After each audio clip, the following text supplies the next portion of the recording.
I'm what's called a coda. My parents were both born deaf. I was not. When people in the hearing world learn that about me, they always want to know more.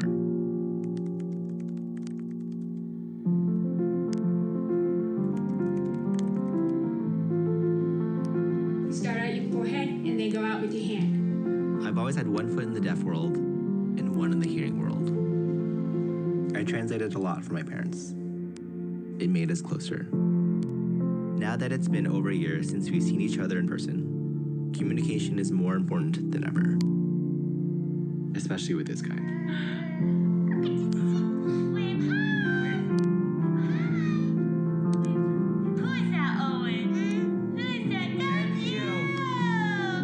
It's their first time being grandparents, so they don't want to miss a single moment.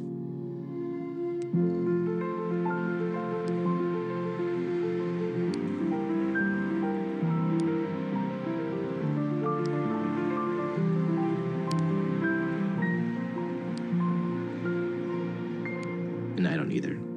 We can't wait for you to meet him.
Welcome, everyone, and thank you for standing by for the Alphabet First Quarter 2021 Earnings Conference Call.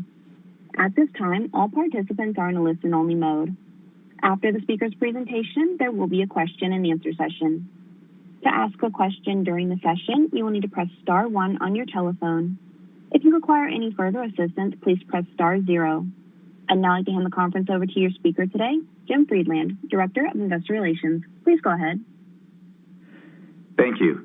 Good afternoon, everyone, and welcome to Alphabet's First Quarter 2021 Earnings Conference Call. With us today are Sundar Pichai, Philip Schindler, and Ruth Porat. Now, I'll quickly cover the safe harbor. Some of the statements that we make today regarding our business, operations, and financial performance, including the effect of the COVID-19 pandemic on those areas, may be considered forward-looking, and such statements involve a number of risks and uncertainties that could cause actual results to differ materially. For more information, please refer to the risk factors discussed in our most recent Form 10-K filed with the SEC. During this call, we will present both GAAP and non-GAAP financial measures.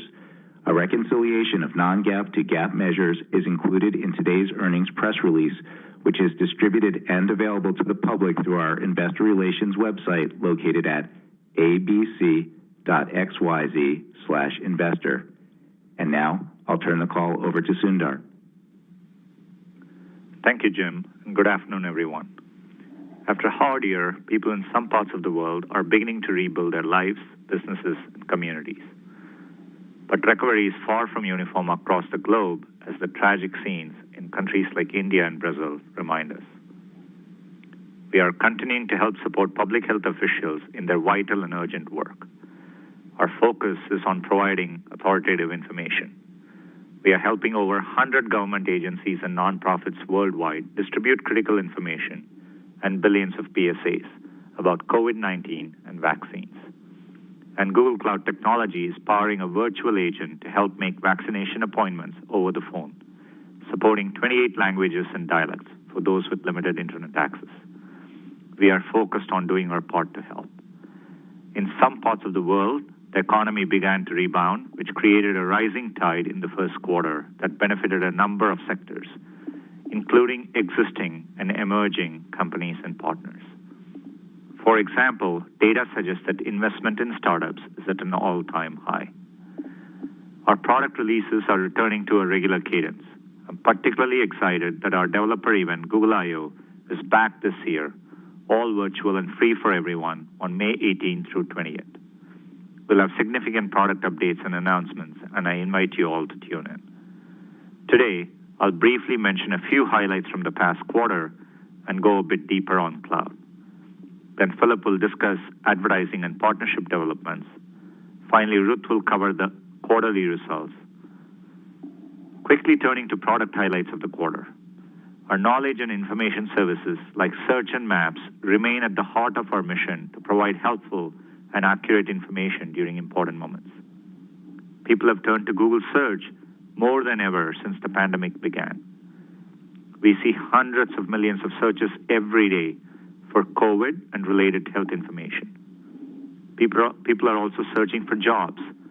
To help them, job seekers can now use search to quickly and easily find roles that do not require a college degree, and we are working together with the top employment websites to make the service even better. Maps will be adding over 100 AI-powered improvements this year, such as Indoor Live View, which helps you navigate airports, transit stations, and malls using augmented reality. Last quarter, I mentioned Google News Showcase, our $1 billion investment in the news industry.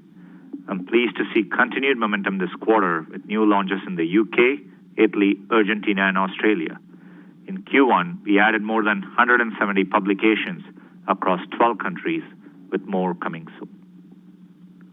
With respect to YouTube, people continue to find all types of informational content, from educational videos to podcasts. In fact, according to a recent study conducted by Ipsos, 77% of respondents say they used YouTube during 2020 to learn a new skill. YouTube Shorts continues to gain popularity with over 6.5 billion daily views as of March, up from 3.5 billion at the end of 2020.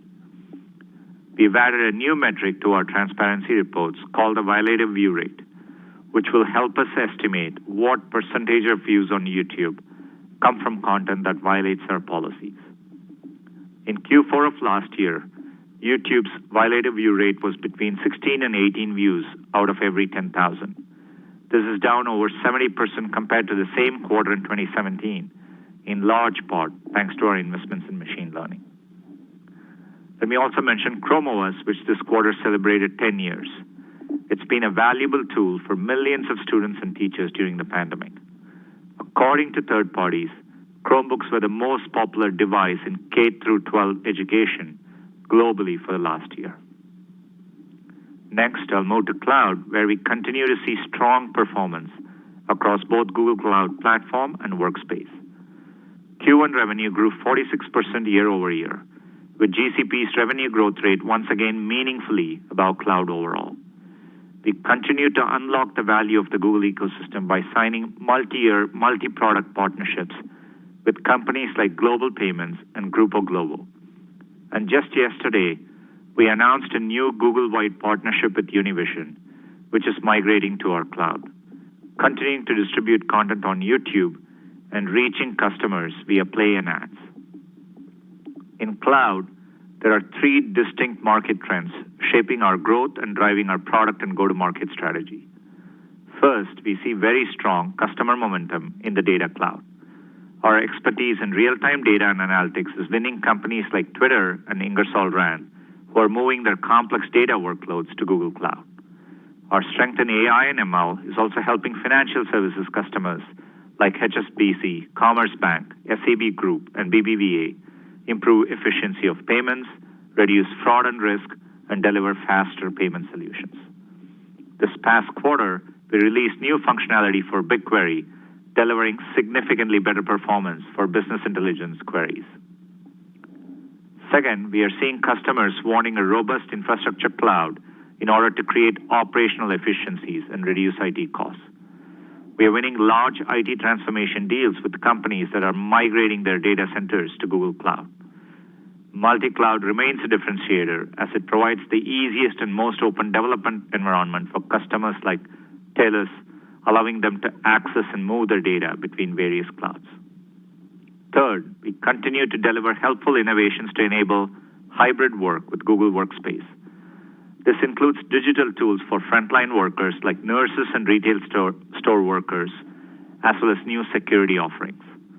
These innovations have helped grow our revenue per seat and the number of seats in the last quarter.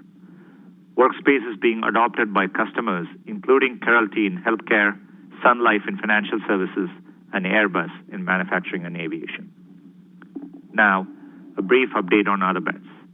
Waymo's fully autonomous public ride-hailing service in Phoenix is providing hundreds of rides per week. In San Francisco, Waymo's began limited employee testing. I'm pleased by the progress here and look forward to Waymo's continued momentum under the leadership of new co-CEOs, Tekedra and Dimitri. Calico and its partner, AbbVie, announced that it has entered clinical stage programs for new drug therapies for cancer and neurodegenerative diseases like ALS, Parkinson's disease, and traumatic brain injury. Before I close, I want to mention that in 2021, in the U.S. alone, we plan to invest over $7 billion in offices and data centers and create at least 10,000 new full-time jobs. And as we do this, we continue to make progress on our sustainability goals. We have matched our operations with 100% renewable energy for the past 4 years, and we are working towards operating on carbon-free energy round the clock by 2030, a far more ambitious goal that we hope will be transformative for the industry. 5 of our data centers in Europe and North America are already operating near or at 90% carbon-free energy round the clock. We are also working towards our commitment to help 1 billion people make more sustainable choices with our services by 2022. One example of how we are doing this is a new AI-powered feature in Maps that will show the route with the lowest carbon footprint when ETAs are the same. You'll also be able to compare the carbon impact between routes. Finally, as we look ahead to the rest of 2021, our 4 big themes continue to guide us. First, building and providing the most helpful products and services. Second, continuing to earn the trust of our users by investing in high-quality information and keeping users' data safe and private. Third, strong execution as a company, particularly as we start to reopen our offices. And fourth, building sustainable value in our own business and for our partners. As always, thank you to our Googlers around the world for a great start to the year. To everyone, I look forward to seeing you at I/O. Over to Philip. Thanks, Sundar, and good afternoon, everyone. It's great to be joining you again today. We're pleased with the strong growth in Google Services revenues in the first quarter. Year-on-year performance reflects elevated consumer online activity, broad-based strength in advertiser spend, and lapping of the initial impact of the pandemic on advertising revenues that began in March last year. In the first quarter in search, we saw sustained strength across most categories led by retail. We also saw strong performance in tech and CPG. In YouTube, we had phenomenal growth driven by direct response, followed by continued strength in brand. We've seen great momentum in TrueView for Action ads, with a number of advertisers using the format doubling over the past year. In network, exceptional growth was driven by AdMob and Ad Manager, with particular strength in app campaigns. Google Other revenues were driven by growth in Google Play and YouTube's non-advertising revenues, followed by hardware. I would now like to take a few minutes to dive deeper into the trends we're seeing in our business. As Sundar touched on earlier, the pandemic is evolving in different ways across the world. Some countries are in advanced stages of reopening. Others are facing re-acceleration of cases. And there's everything in between. It's never been more important to help businesses navigate the pandemic as circumstances change. On travel, we're starting to see renewed interest from users as they turn to Google to plan the next trip, even before they're ready to book. Every travel partner is looking to understand where demand is going, and we're helping them find these opportunities through insights and automation. For American Airlines, for example, that meant using our insight tools to anticipate demand on untapped routes. These newly prioritized routes had a significantly higher booking rate in search this quarter compared to last quarter. Also, just last month, we made it free for hotels and travel companies to list their booking links, similar to what we did with shopping last year. For consumers, it means more choice. For hotels and travel companies, it means free exposure on Google. For advertisers, it means paid campaigns can be augmented with free listings. We are already seeing positive results across the board. Let me switch gears now and talk about retail, where we had a very strong quarter. As you know, we've taken important steps over the past year to accelerate an open retail ecosystem. We made product listings free, removed commission fees, and opened our shopping platform to Shopify and PayPal. We're also helping retailers lean into some key opportunities, such as innovating in omni-channel as the line between digital and physical retail continues to blur, and tapping into commercial intent on YouTube and other surfaces. Let me talk about both. Over the last 6 months, people's shopping preferences have shifted constantly in response to changing conditions. It's not just online, it's not just offline, it's a mix, and that's our sweet spot with search, maps, and YouTube. Last quarter, we talked about a surge in searches for available near me and curbside pickup. That trend has not changed. Searches for local and businesses are up 80% versus last year. Omnichannel is here to stay. Take Dick's Sporting Goods. Throughout the pandemic, they accelerated curbside pickup in store, and ship-from-store fulfillment options in search. This approach contributed to a 100% year-over-year increase in e-commerce sales in 2020.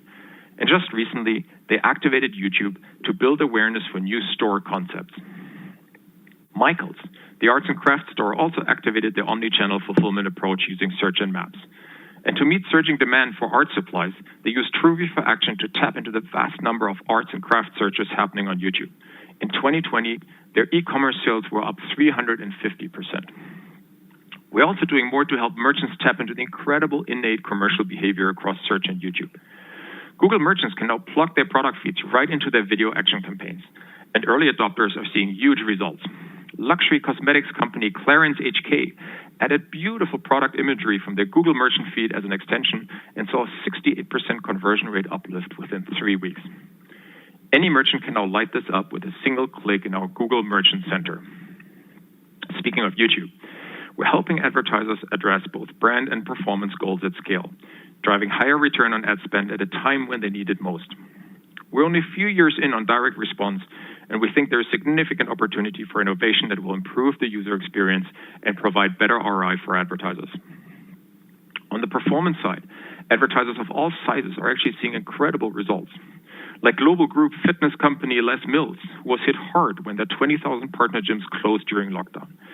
They accelerated digital and grew app subscribers by almost 7x with TrueView for Action. We're seeing strong growth in YouTube's brand business, fueled by a global consumer trend from linear TV towards streaming video. With over 2 billion monthly logged-in users and over 1 billion hours of video watched every day, YouTube is offering advertisers efficient reach to large audiences, which are incremental to those found on TV. Large brands are benefiting from this trend. Taco Bell saw 27% incremental reach for their limited-time offer campaigns, and Kellogg's saw incremental reach of over 30% for their recent Special K campaign.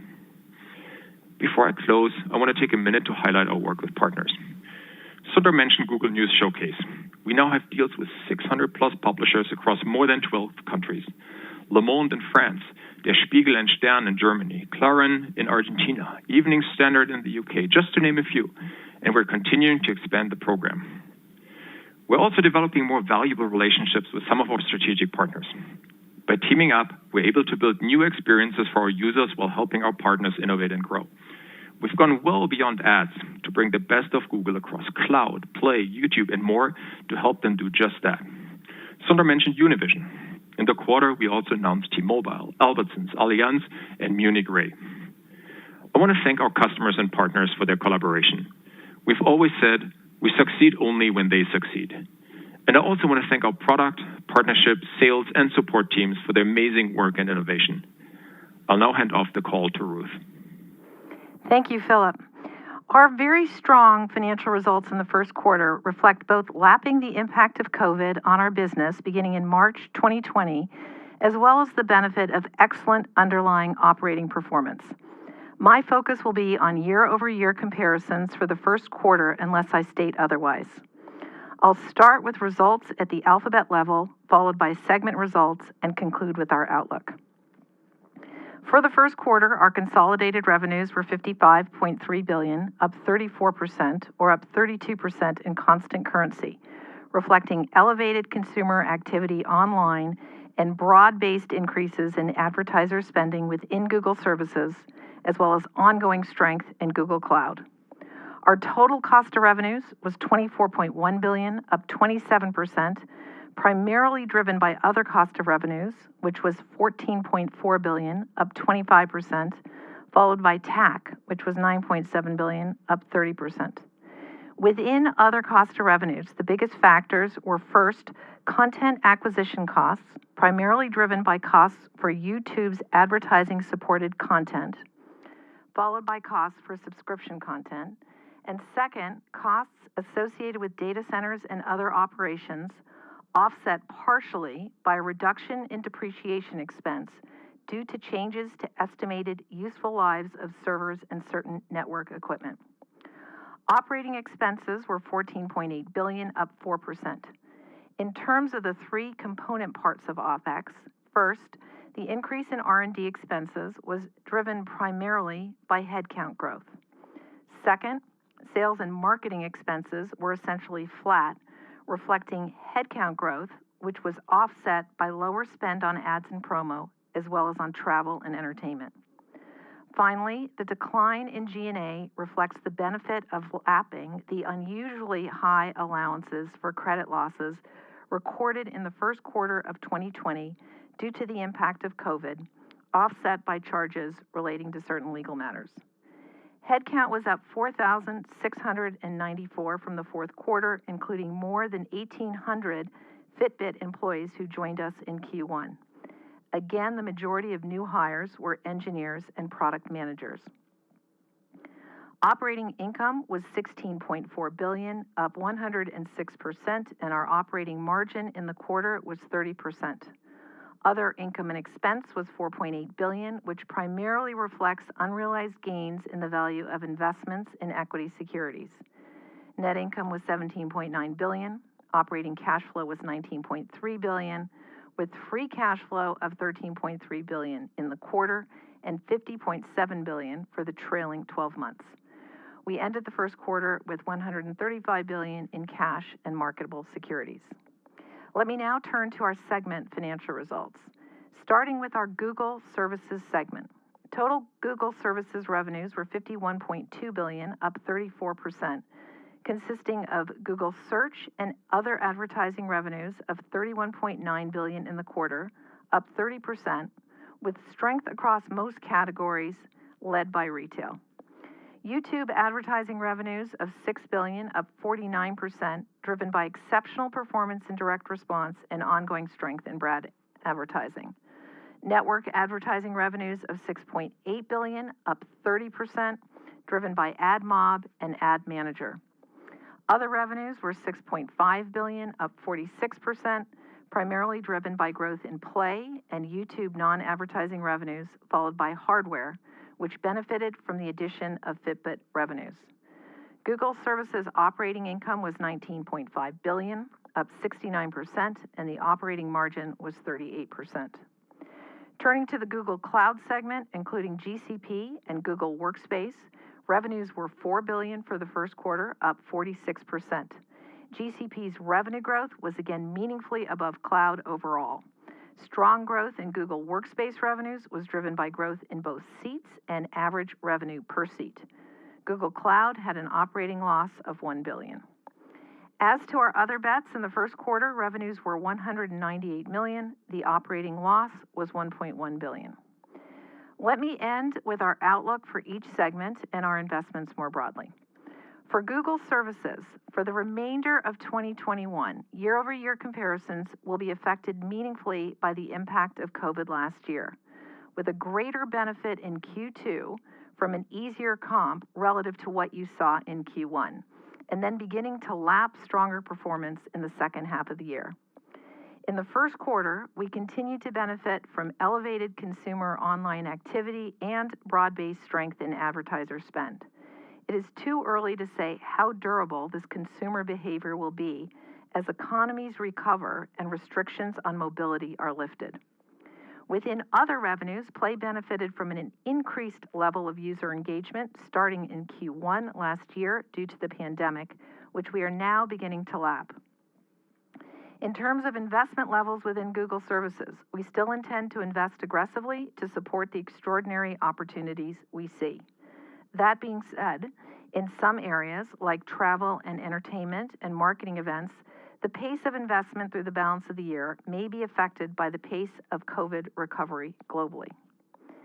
As for Google Cloud, our approach to building the business has not changed.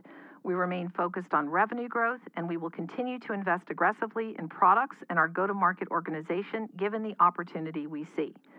The operating results in Q1 in part reflect some notable items in the quarter.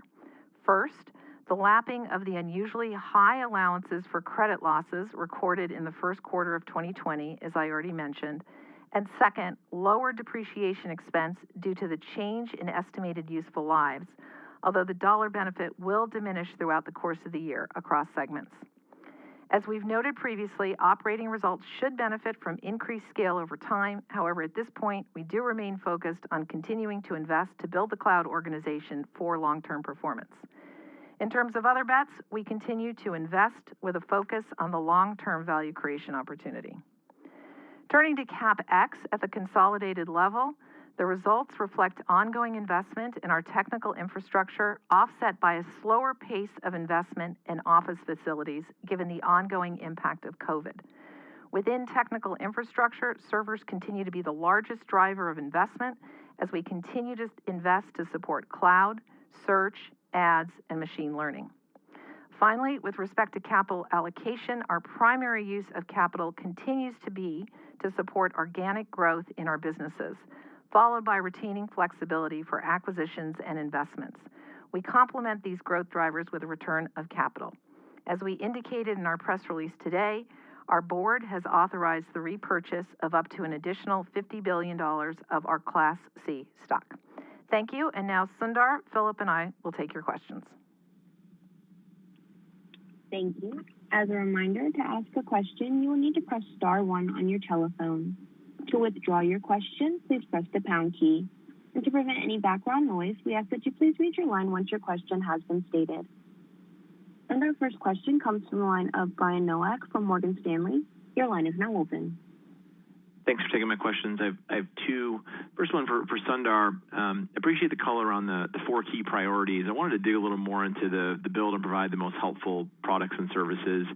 maybe if you could sort of talk to us about search. How do you think about the key investment priorities and innovation areas to continue to make search more and more helpful for your users and your advertisers? And the second one for Philip, maybe similar question on YouTube. You've done such a great job on innovation around YouTube. Where do you see the largest incremental opportunities for further innovation at YouTube to deliver more outsized value for your advertisers? Thanks. Thanks. On search, great question. I still think we are in very early stages. Recent example, which I was proud of, was when the ship was stuck in the Suez Canal and then it got out. If you ask the question to Google, I think, very soon after that we had the right answer.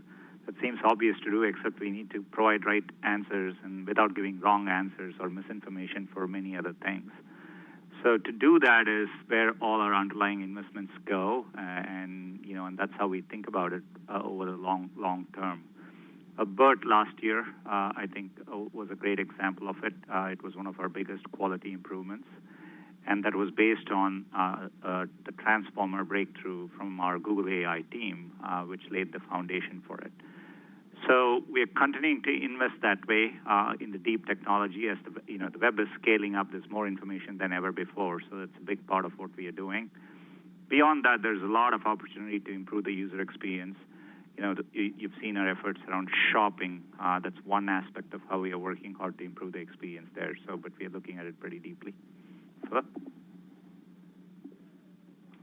Yes, on the YouTube side, let me start with our direct response business.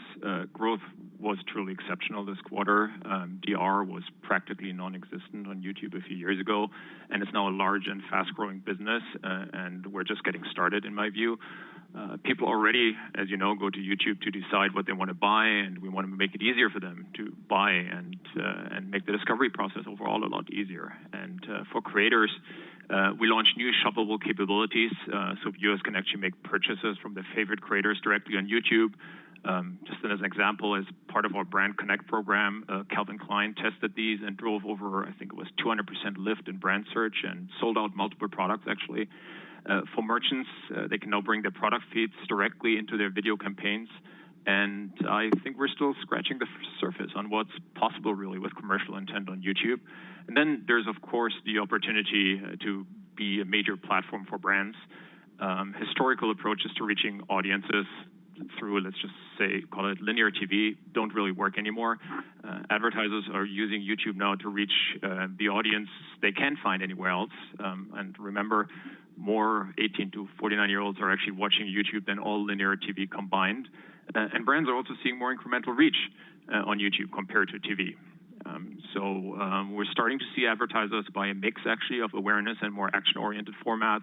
They're driving reach and results across the funnel, from awareness to consideration to action. So we see a lot of really interesting opportunities here. Great. Thank you both. Thank you. And our next question comes from Doug Anmuth from JP Morgan. Your line is now open. Thanks for taking the questions. I have two. First, Ruth, just wanted to ask you about cloud. You saw some significant benefits just from the change in useful life. But I think in the past you talked about 1Q perhaps being the biggest loss of the year. I was just curious if that's still the case in your view going forward. And then secondly, just given the management transition that we've seen at Waymo, should we expect any change in terms of how things are operated there going forward? Thank you. Thanks for the question. So in terms of cloud and overall performance, I think, the main point I would say is I wouldn't extrapolate generally from quarter to quarter, given we're still in the early stages of building the business. We do intend to continue to invest meaningfully in cloud, given the opportunity. And so, as you said, there were a couple of things that benefited margins in the quarter, both the depreciation expense item, but also lapping the unusually high allowance for credit losses that were recorded back in the first quarter. So the main takeaway is we're continuing to invest. We'll invest aggressively in products and go to market, what we've talked about quite consistently over time. And as much as operating losses and operating margin will benefit from increased scale over time, at this point we do remain focused on investing to build the organization for long-term performance. And Doug, on Waymo, John is stepping down as CEO, and he's been planning for this transition, and Dimitri and Takeda have been working closely with them, and so we'll continue our investments there. Pretty excited that the fully autonomous experience of Waymo One is available in Phoenix, and we are also accelerating the development of our next generation Waymo driver to deploy it in San Francisco. And this past quarter, Waymo had begun limited rider testing in San Francisco, and so really focused on making sure we make the hard technical progress so that we can operationalize this, and so you'll continue us executing towards that. Okay, thank you both. Thank you. And our next question comes from Brent Thill from Jefferies. Your line is now open. Thanks. As it relates to some of the harder hit industries, I'm curious if you could just characterize the shape of the recovery, what you're seeing across travel and some of the other sectors, and have there been any verticals that you have yet to see recover that may pull out in the second half of the year? Thank you. So, overall, what we indicated is the strong results reflect, in part, lapping the impact that we saw starting late in Q1 of last year, and then a pickup in a number of areas. I think the main thing we'd want to leave you with is that, we are seeing, in part, an acceleration in the shift to digital, but it's too early to forecast the extent to which these changes in consumer behavior and advertising spend will endure. There's some obvious examples. If you think about, for example, the bump in consumption for things like outfitting your home to work from home, obviously that doesn't repeat. And so our main thing is we think it's premature at this point to really assess how durable this consumer behavior trends are. In travel specifically, can you just give us any color in terms of what you're seeing on that front? Nothing more to add. Philip had a couple of comments about some of the areas where we're trying to innovate to be helpful to our partners, but beyond that, nothing to add. Great. Thank you. Thank you. And our next question comes from Justin Post from Bank of America. Your line is now open. Maybe one for Philip and one for Ruth. First, Philip, you mentioned a couple of times the durability of the improvement is tough to gauge. Maybe you could help us understand what the key drivers of search are that you're thinking about over the next couple of years. Is it queries, product improvements, certain changes in verticals like shopping? How are you thinking about driving search growth? And then maybe for Ruth, models showed great efficiency last year on the cost side and margins. Anything you're learning or experiences during the pandemic that we can think about, post-pandemic on cost efficiencies or things like that? Thank you. Yeah, thank you. Thank you so much for the question. I usually look at the different components of search as basically four key drivers. The first one obviously being the queries. So are we really the best place for users to turn to when they need information? The second one is, I would call it ads coverage. So what % of queries is really commercial, and then what percentage are we actually covering with ads? And then we need to ask ourselves, do both of these have upside? The third one is click-through rates. Are individual ad click-through rates close to being optimized? Is there more we can do here by just delivering better creatives, better ads, better answers? To what extent can we deploy next-generation machine learning here? And then the last one is obviously the CPC, right? How much is someone willing to bid for a click on their ad? And this is obviously to a large extent driven by the quality of traffic we're sending. And then conversion rate is a big driver of this. So working very closely with our partners, advertisers, and so on across the world to help them optimize their conversion rates and their ROI. Those are really the four big components, and I'm excited about all four of them, actually. And in terms of your question on efficiency, I appreciate the question. I think that, at the highest level, the approach is unchanged. Our approach on investing in capital allocation is first and foremost to support long-term growth with financially sustainable businesses.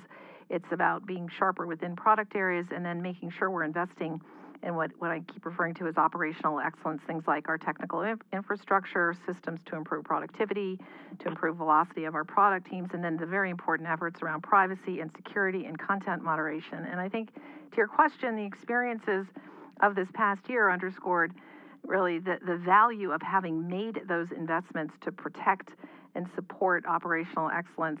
It really served us well and customers and our ability to deliver throughout this period of time. So that framework is unaltered. I think that, part of what you're seeing in the first quarter, I've said it a couple of times now, but are some notable items in the quarter, the lapping of the allowance for credit losses, the benefit from depreciation life, and then there were certain things that were due to COVID, just the lower impact for things like T&E and marketing. And so the main point is we will continue to invest for long-term growth. I've said that in both areas, Google Services and Cloud, and we'll continue to maintain that framework that you referenced about looking for efficiencies where they are, but ensuring that we can deliver for users and customers.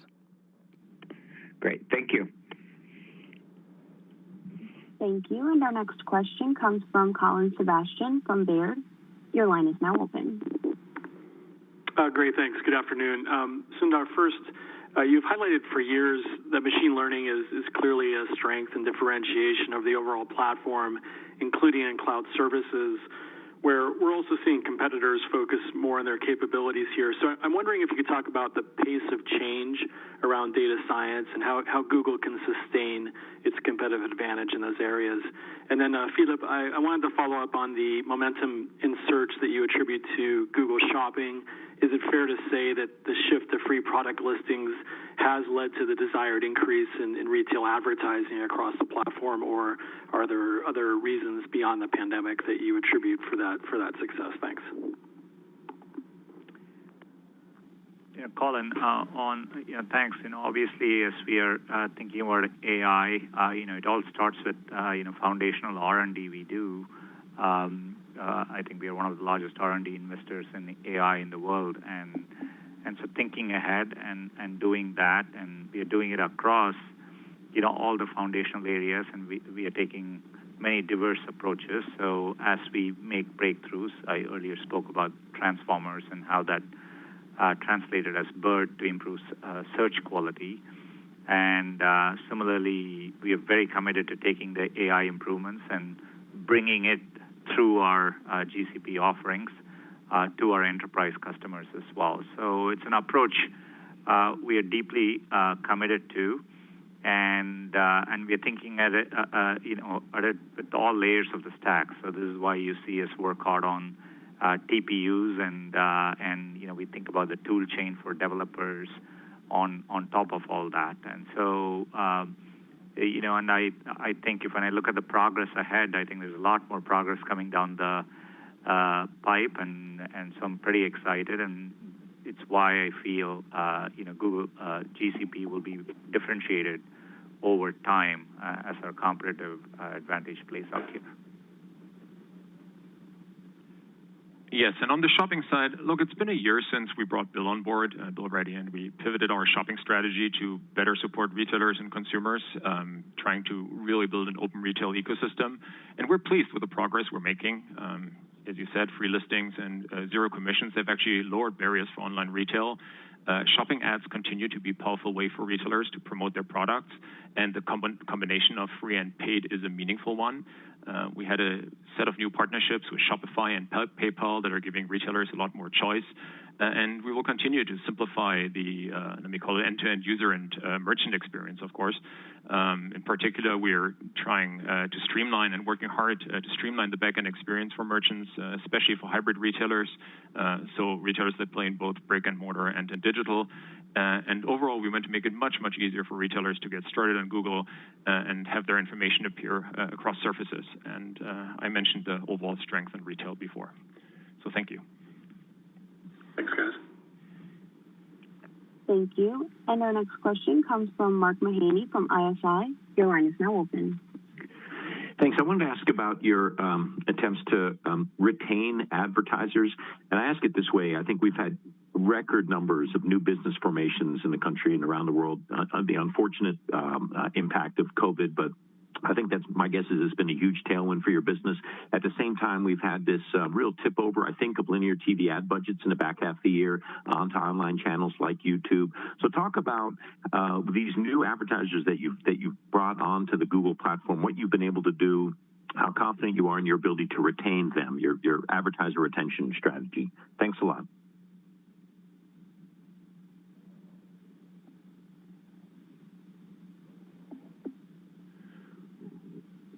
So I can take this. I mean, a lot of the new advertisers that you're referring to are obviously SMBs, and there's no doubt that this has been a challenging year for SMBs. The pandemic has disrupted how many of them connect with their customers, but frankly, the pandemic has also been a catalyst for key consumer trends, obviously creating a lot of new opportunities for small businesses. And obviously, consumers are spending more time online. They're buying more online.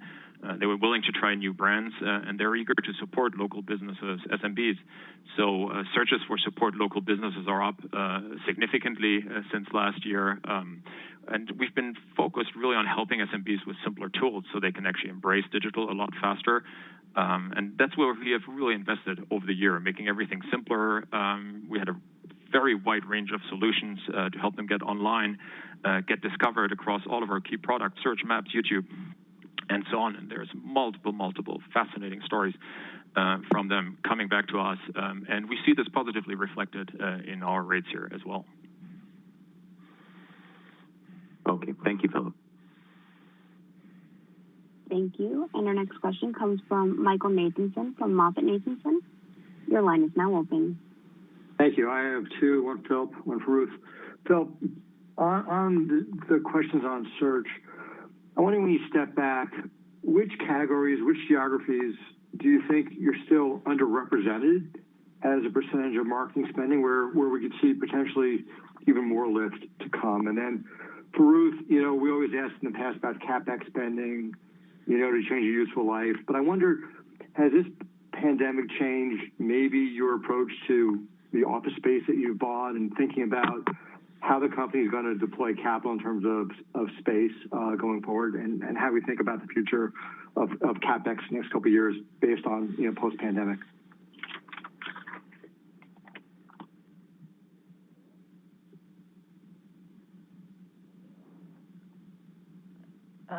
Philip seems to be on mute. I'll go ahead and start on the CapEx question. So in terms of CapEx, I think I'll address two parts. You asked about office facilities, but I do think it's important to note we are continuing to invest in our technical infrastructure, and that's what you saw again here this quarter, and we'll continue to do so to support growth that we're seeing in cloud and search and ads and machine learning. No change there, so you'll be seeing that. But the core of your question was really about office facilities, and I think it's we've been very clear we do value bringing people together in the office. And we're looking at a hybrid work from home, work from office model. As we look forward at developing our real estate footprint for offices, what we factor into it is first, we are growing our headcount. We are looking at less density per employee. So even with a hybrid work environment, we will continue to need space. And so we're continuing to build out our campuses and office facilities. What you saw in the first quarter was a slightly slower pace of that and a slower pace on fit outs as well as we're evolving what does the space look like, but we expect to continue to pick up the pace there as we fit out our spaces for this kind of new reimagined environment. So yeah, we'll continue to be investing in campuses around the globe as we have been. Yes, and on your first part of your question, look, we're looking at our business from a very global perspective and are excited about it. Keep in mind, we're not just addressing above-the-line marketing budgets from an addressable market perspective, so not just traditional advertising, TV advertising, and so on. Below-the-line budgets are really significant, everything, promotional pricing, product placement, sponsorships, and so on and so on. So there's this massive acceleration in e-commerce due to the pandemic. still more than 80% of commerce is still offline. So there's a huge opportunity here across the world for us to tap into those other budgets that were really traditionally used in a very different context. So there's plenty of room for growth here. And I talked about how we look at it from a queries perspective, from a commercial intent perspective. We're trying to use machine learning really smartly here. But the real focus in the end has to be, how do we actually make our partners successful? How do we drive incremental ROI for them? And as long as we continue this well, I think we should continue to see budgets move our way as well. Thank you.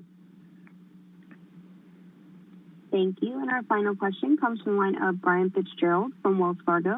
Your line is now open. Thanks, guys.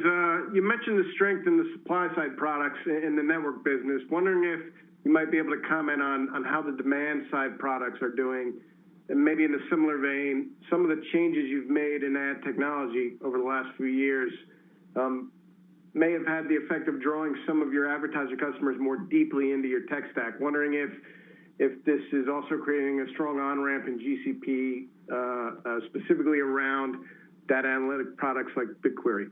Thanks.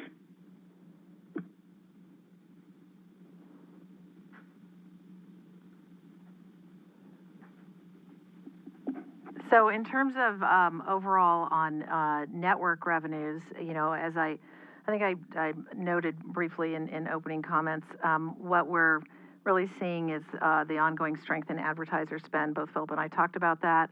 Particularly what we saw was AdMob and Ad Manager, and particular strength in app campaigns. And all of this just underscores what each of us commented on, that the results do reflect what was broad-based strength across our partners' properties in the first quarter.